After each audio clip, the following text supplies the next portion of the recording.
My name's Robert Ince. I present and write a radio show called The Infinite Monkey Cage, which is about many different ideas of science, and I also write books about mental health and about the size of the universe and about books about books.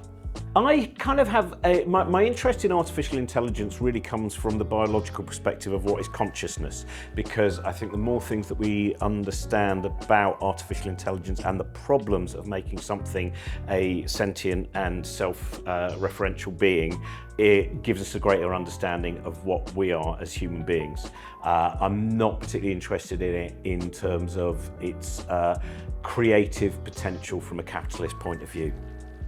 I suppose that the talk that I'm going to give later on, they always change as I travel, but I was thinking, one is, will it be that machines pass the Turing test, or will it be that we start to fail the Turing test, and in fact we become increasingly bland as a species and increasingly controlled by various different algorithms, and therefore we just stop being as interesting as the machines might become, and we become easier to predict. I think also the art is very, very important to me. We're doing this talk very close to Manchester Art Gallery and the Whitworth as well, both of which were, in terms of the Industrial Revolution, fantastic in terms of their understanding of textiles and so many different things. And I think that understanding of what it is to be an artist and the difference between an illustration, a piece of art created by a machine which has no understanding of what it's doing, and our own creativity is something very important to understand. I think we perhaps focus too much on cyber and AI without looking at the human side of it. And really, to me, this is the most important side, which is understanding first of all, what we lose. What do we lose by AI? What do we lose by, and in fact, really on the technological side, I think nearly all the loss is down to, yet again, sorry to bang on about the same thing, but it's down to a kind of late capitalist model, which is we can save money by doing this, we can save money, and what we forget is, well, it's about self-driving cars. I don't understand the idea of self-driving cars. Just drive a car, because we need as many, I mean, I don't drive a car, I use a bus, so I've got my own self-driving car. It's the number 63, sometimes the 192. But it is that bit of going, what are we getting this more time for? What are we then able to create which we have not been able to create without this technology? Or are we merely using the human touch? Are we losing the human hand?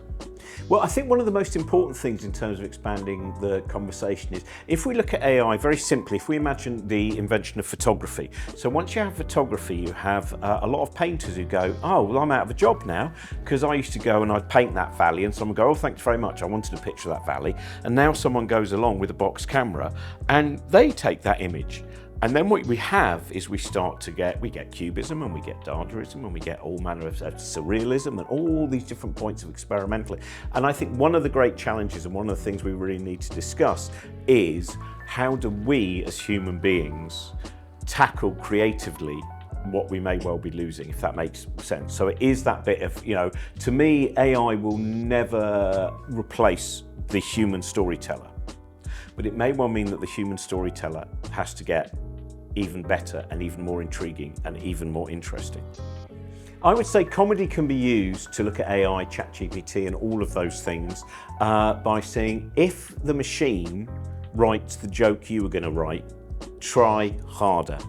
And I really think, I know that's very similar to my previous answer, but I really think that's one of the, for me, authenticity, and I know this word it gets banged around, but when I watch a performer, and it's something I'll probably talk about, there's a great line by Andy Warhol, which I'll mention in the talk, which is, he said, I don't really like watching professional entertainers because I know they know what they're doing.